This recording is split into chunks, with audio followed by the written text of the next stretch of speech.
내가 결정하지 않으면 남이 결정한다라는 제목으로 하나님 말씀 증거하도록 하겠습니다. 사실상 그 유다의 왕위는 22대로 끝나는데 18대 왕 요시야가 실질적으로 마지막입니다. 이때 불꽃이 확 타올랐다는 거예요. 하나님의 율법책을 발견하고 유월절을 다시 세우고 기준을 세웠던 다윗 같은 왕이 요시야였습니다. 근데 그 마지막에 너무 허망하게 죽잖아요. 39살이 죽거든요. 허망하게 죽는데 이유가 뭔가 그 두려움 때문에 그렇다는 거예요. 그러니까 유다에 있어서 마음속에 있는 항상 두려움은 아수르예요. 아수르 트라우마가 있다고. 북쪽 이스라엘이 아수르에 망했잖아요. BC 722년에. 그러니까 아수르는 항상 이스라엘을 멸망시키는 나라, 위협의 나라 이런 마음이 있었다라는 것입니다. 그런데 히스기야 왕 때 북쪽은 망하고 히스기야 왕 때 하나님의 은혜로 살아남았잖아요. 그래서 136년 더 지속하게 되는데 또 아수르에 대한 두려움이 있는 거예요. 아수르가 나중에 약화됐거든요. 그래서 아수르와 애굽이 연합해서 신흥 강국이 바벨론과 대항해 싸우려고 그러는데 괜히 그 중간에 끼어가지고 바벨론과 연합 아무 관계도 없는데 애굽 왕하고 부딪혔습니다. 갈그미스에서.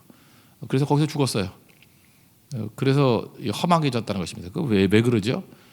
히스기야 때 은혜로 승리했으면은 내 때도 은혜로 승리할 수 있잖아요. 그래서 은혜 위에 은혜로라 이거 붙들어야 되는데 우리가 은혜로 시작하였다가 나중에 육체로 마치고 성령으로 시작하였다가 육체로 마칠 때가 너무 많이 있다는 것입니다. 그러니까 끝까지 은혜 붙들게 해주세요. 끝까지 하나님 붙들게 해주세요. 사실 이게 요시야의 중요한 메시지일 수 있다는 것입니다. 그의 아들이 3명이 있었는데요. 3명과 손자까지 4명이 이제 주르르 왕이 되는데 사실 이게 큰 의미가 없어요. 잘 보세요. 요시야 아들이 3명인데 3명 제일 똑똑한 왕이 2번이에요. 2번 두 번째 아들이 제일 똑똑해요. 그래서 2번을 죽으니까 왕으로 세웠어요. 근데 내려올 때 애굽 왕이 볼 때 요런 봐라 이거 죽고 난 다음에 지멋대로 왕을 세우네. 그래서 2번을 폐위시키고 끌고 가요 애굽으로. 그리고 1번을 허수아비로 왕을 세웁니다. 그러니까 첫 번째 아들은 멍청하겠죠. 얼마나 멍청하면 장남인데 왕이 못 되고 2번이 됐겠어. 그러니까 애굽 왕이 1번을 세운 거예요. 그러니까 1번은 친애굽적이겠죠.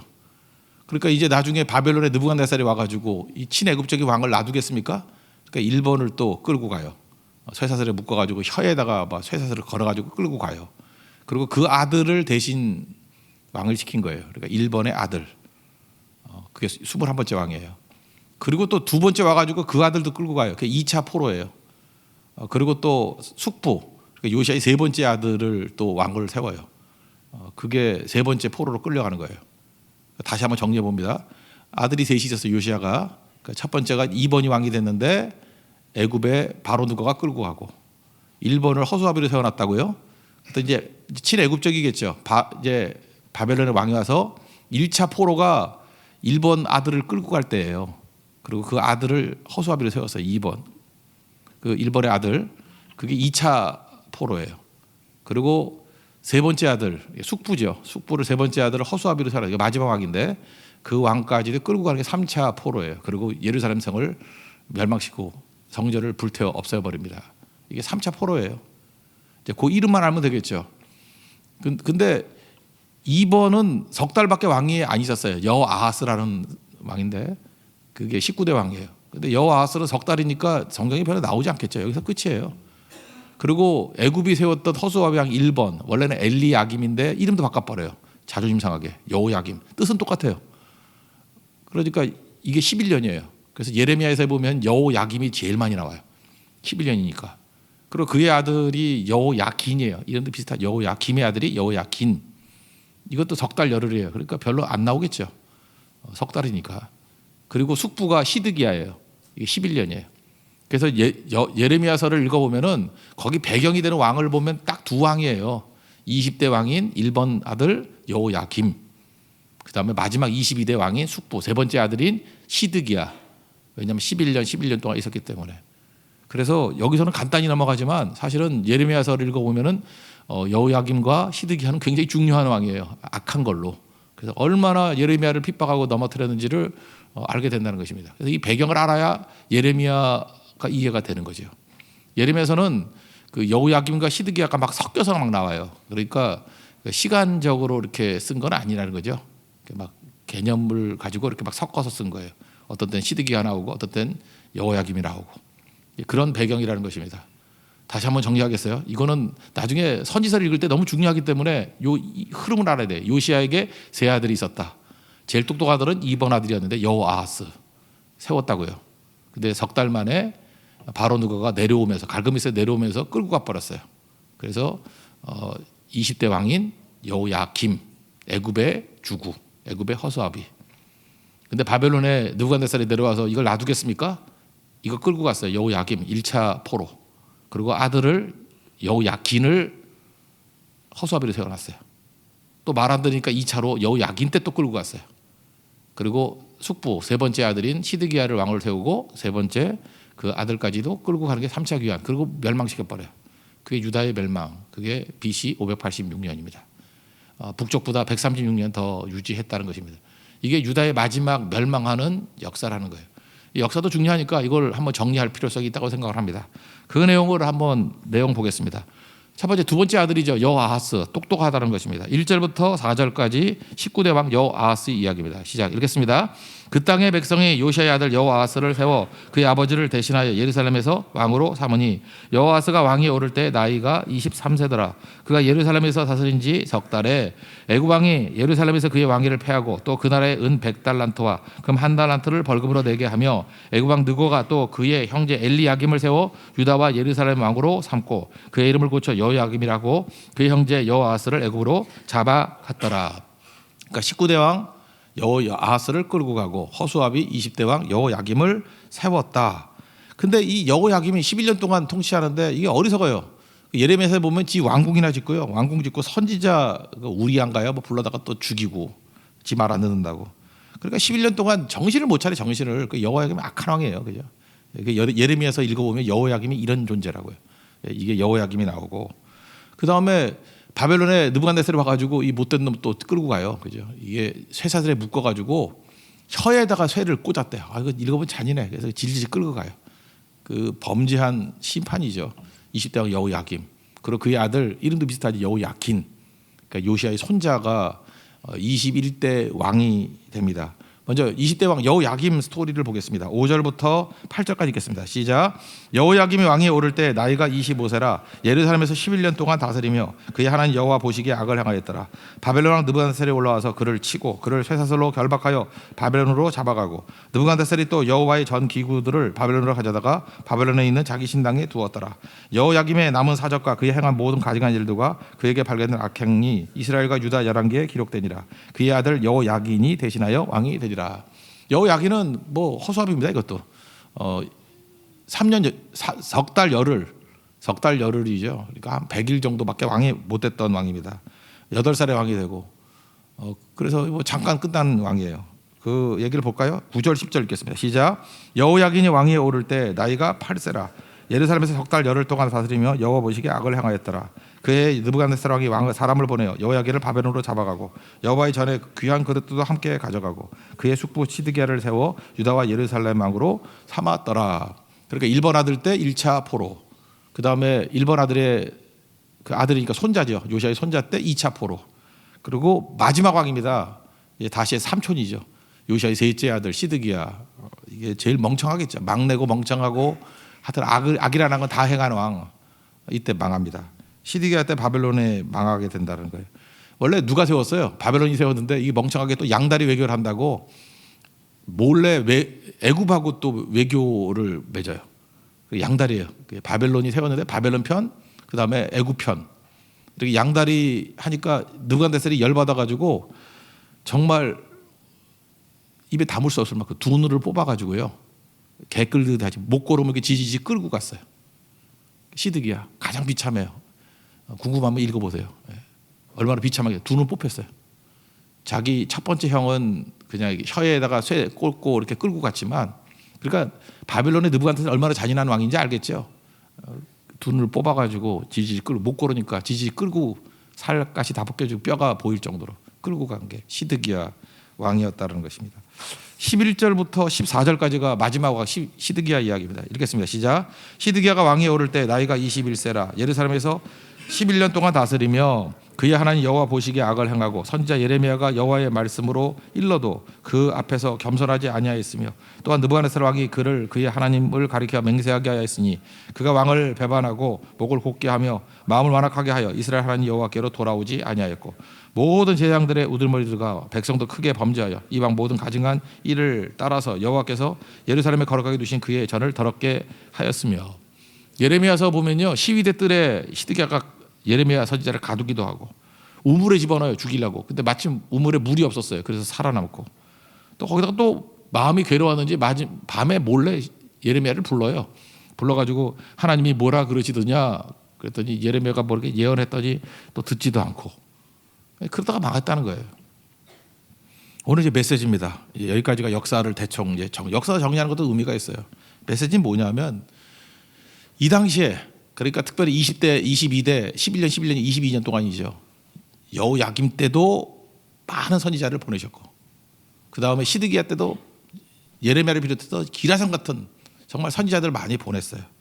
많은 말씀이 있었음에도 불구하고 듣지 않으면 곧 심판이 온다는 거예요. 굉장히 무서운 메시지입니다. 하나님께서 엄청나게 보낸 거예요. 엄청나게. 그래서 하나님께서 유다를 아끼셨다, 이스라엘 자기 백성들을 아끼셨다는 말이 나와요. 아끼셔서 부지런히 선지자들을 보내고, 여기 사신이 나와요. 여호와의 사신을 보내고 또 보냈다.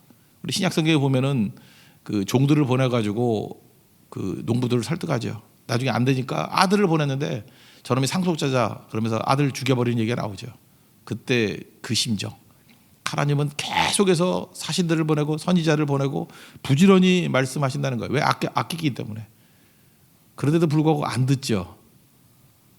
그 다음에 엄청난 심판이 온다는 것입니다. 우리도 지금 마찬가지. 요즘에 뭐 말씀의 홍수 시대 아닙니까? 뭐 인터넷 클릭만 해도 뭐 엄청난 말씀이 들리고 무슨 놈의 말씀이 이렇게 많아, 무슨 교회가 이렇게 많아, 막 이런 일이 막 있다라는 거예요. 그리고 뭐 우리 교회만 해도 얼마나 많은 말씀들이 있습니까? 이게 많은 말씀을 들음에도 불구하고 귀 막고 뭐 너는 떠들어라 나는 간다 이런 식의 태도가 있으면 그 다음에 엄청난 심판이 있다라는 것입니다. 이게 요시야 이후에 4명의 왕들이 보여주는 메시지예요. 하나님이 이 4명의 왕 망하게 놔둔 게 아니라는 거예요.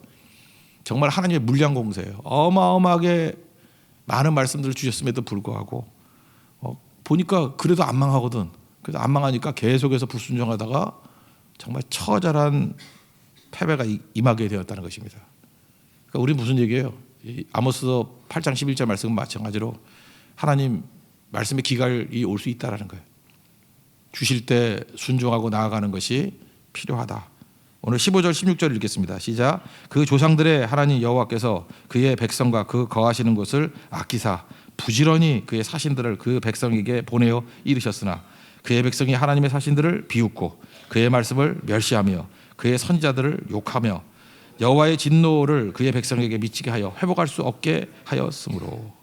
회복할 수 없을 정도로 계속해서 불순종했다라는 것입니다. 그럼 여기서 한번 봅시다. 순종이라는 뜻이 뭐예요? 순종의 전제가 하나님의 뜻이죠. 하나님의 뜻이 있는데 우리가 순종하면 그 뜻이 이루어지는 거죠. 그러니까 순종이 그런 거 아니에요. 하나님의 뜻이 있어야 순종이 있는 거지. 그냥 순종할 수는 없잖아요. 하나님의 뜻대로 따르는 걸 순종이라 그런다고요. 그러니까 순종해야 하나님의 뜻이 이루어지겠죠. 근데 순종은 누가 하는 거예요? 내가 하는 거죠. 내가 하나님의 뜻을 알고 내가 순종하는 거예요. 그러면 하나님께서 나라는 통로를 통해서 하나님의 뜻이 이루어지겠죠. 근데 내가 순종을 안 해. 계속 안 해요. 안 하면은 하나님의 뜻은 이루어집니까? 안 이루어집니까? 이루어지죠. 누굴 통해서? 다른 사람을 통해서. 내가 순종 안 하면 다른 사람을 통해서 하나님의 뜻은 반드시 이루어진다니까요. 내 입장에서 보면 뭐예요? 엄청난 재앙이죠. 다른 사람을 통해서 뜻이 이루어지는 것들을 보게 된다는 것입니다. 그래서 오늘 제목으로 삼았어요. 내가 결정하지 않으면 남이 결정해요. 제가 결정이라는 말을 썼지만 기독교 용어로 쓴다 그러면 내가 순종하지 않으면 다른 사람의 순종을 통해서 하나님의 뜻이 이루어지게 된다는 것입니다. 그러니까 내가 예배 안 드리고 내가 기도 안 하고 내가 선교 안 하면 안 되는 게 아니에요. 다른 사람을 통해서 선교가 이루어지고 다른 사람을 통해서 예배가 이루어지고 기도가 이루어지게 된다는 거예요. 나는 뭐죠? 이제 보세요. 어떤 일이 벌어요. 바벨론 70년이에요. 그게 내가 당하는 거예요. 여기 보세요. 이스라엘의 왕들을 세웠습니다. 이 왕들을 세운 게 뭐냐면 지금의 왕하고 좀 개념이 다르죠. 하나님의 뜻을 이루고자 하는 하나님의 능력의 통로가 왕이에요. 그래서 다윗 왕 그러면 기준을 세운 거잖아요. 왕이라서 중요한 거예요. 왕은 하나님의 뜻을 이루는 통로라고. 근데 하나님의 뜻을 받들어야지 왕이거든요. 우리가 왕 같은 제사장 아니에요. 우리가 왕이라고. 하나님의 뜻을 받들어야 왕인데 이 왕들이 하나님의 뜻을 받드는 순종이 없어요. 그러면 끝나느냐? 아니에요. 하나님이 다른 나라 왕을 사용한다는 거예요. 이게 핵심이에요. 유다의 왕들이 순종하지 않으면 하나님이 하다 안 되면은 다른 나라 왕들을 사용하신다는 거예요. 아수르의 왕을 사용하시고요. 애굽의 왕을 사용하시고요. 나오잖아요. 바벨론의 왕을 사용하시고요. 나중에 고레스, 바사의 왕을 사용하셔서 하나님의 뜻은 다 이루어져요. 그러면 그 하나님 백성들은 뭐예요? 개작살 나는 거죠, 그때.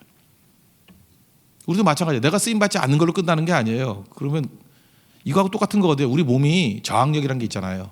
하나님이 보호하고 있을 때 내가 유지가 되는 거지. 하나님의 보호막이 딱 떠나는 순간, 심판은 하나님이 치시는 게 아니에요. 하나님이 보호하시는 막이 떠나가면 끝나는 거지. 그래서 우리 몸도 면역력이라고 그러잖아요.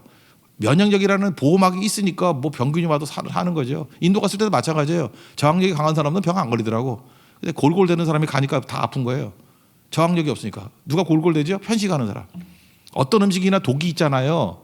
독이 있는데 그 랜덤으로 그냥 이렇게 골고루 먹으면요, 웬만한 독은 우리가 견뎌낼 수 있다. 그래서 5가지 음식이 있으면 5가지 20%씩 먹으면은 독이 있어봐야 20%밖에 더 있겠어. 하나밖에 없으니까. 그럼 이겨내죠. 근데 편식하는 사람은 어때요? 뭐 맛있는 거 하나 막 집중적으로 먹어. 그게 만약 독이 있는 거라면 어떻게 돼요? 거의 쓰러져서 못 일어나는 거죠. 그래서 지도자가 되려고 그러면 편식하면 안 돼요. 골고루 먹어야 되고. 똑같은 얘기가 비행기 파일럿들, 기장과 부기장이 똑같은 음식 못 시켜 먹죠. 한 사람이 비빔밥 그러면 한 사람은 스테이크 먹어야 돼요. 같이 먹으면 같이 독이 있으면 둘 다 아프면은 비행 못 하잖아요. 그런 식으로 원칙을 나누는 거거든요. 그러니까 우리도 마찬가지예요. 이 몸의 저항력을 기르기 위해서는 다양하게 해야 돼. 다양하게. 하여튼 편식하는 건 지도자 깜이 아니야. 이건 깜이 아니야. 뭐든지 골고루. 사람도 마찬가지. 사람도 편식하는 사람이 있죠. 내가 좋아하는 사람하고만 있으려고 그러고. 그런 사람은 그 사람이 만약에 배신해 버린다면 와르르 무너지는 거죠. 두루두루. 그죠? 모든 사람을 다 품을 수 있는 그 편식하지 않는 인간관계, 그게 사람을 만드는 거예요. 인물을 만드는 거라고. 근데 여기서도 이런 일이 벌어지잖아요. 그죠? 이게 독이 돼가지고 자기 멋대로, 자기 하고 싶은 대로 이게 하다가 이게 무너지게 된다는 것입니다. 그래서 여러분들 잊지 말라고요. 하나님 앞에 제일 중요한 게 뭐냐면 보호막 사라지면 끝나는 거예요. 그래서 하나님이 우리에게 저항력을 키우기 위해서 이게 고난도 있고 또 축복도 있고, 그래서 모든 상황 속에서도 변함없이 주를 섬기게 만드는 것이 필요하다는 것입니다. 그런데 내가 순종하지 않으면 다른 사람의 순종을 통해서 뜻을 이루신다라는 것입니다. 17절부터 21절까지 읽겠습니다. 시작.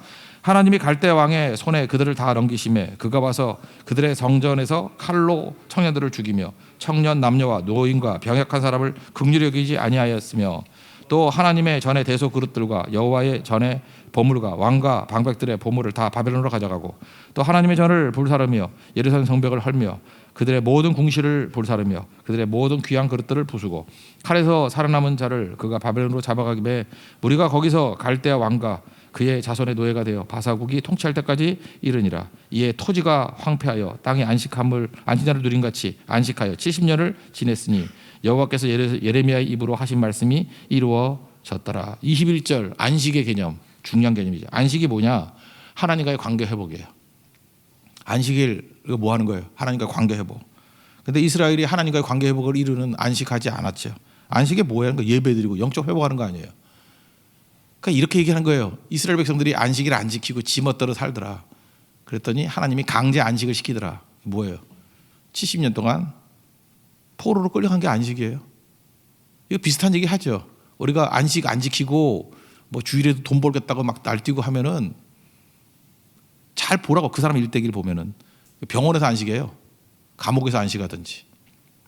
제가 옛날에 아는 분이 있었는데 주일에도 막 문 열고 막 그러더라고. 뭐 약국인가 뭐 그랬었던 것 같은데, 약국 옆에 있는 그 건물 도남동에 있을 때 그때 동네 사람들이 그러더라고요.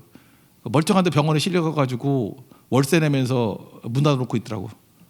그때 우리 담임 목사님인가 그러더라고. 저분 안식하고 있네 그러더라고요. 하나님께서 말씀대로 안식하라 그럴 때 안식 안 하니까 하나님이 강제 안식을 시켜서 제가 볼 때 그러고 난 다음에 그분 약사분 돌아가셨어요 나중에. 그러니까 철저한 거죠. 그러니까 누구나 안식은 다 지킨다 그러잖아요. 누구나 11조는 다 한다 그러잖아요. 뭐 드리는 곳이 달라서 그렇지.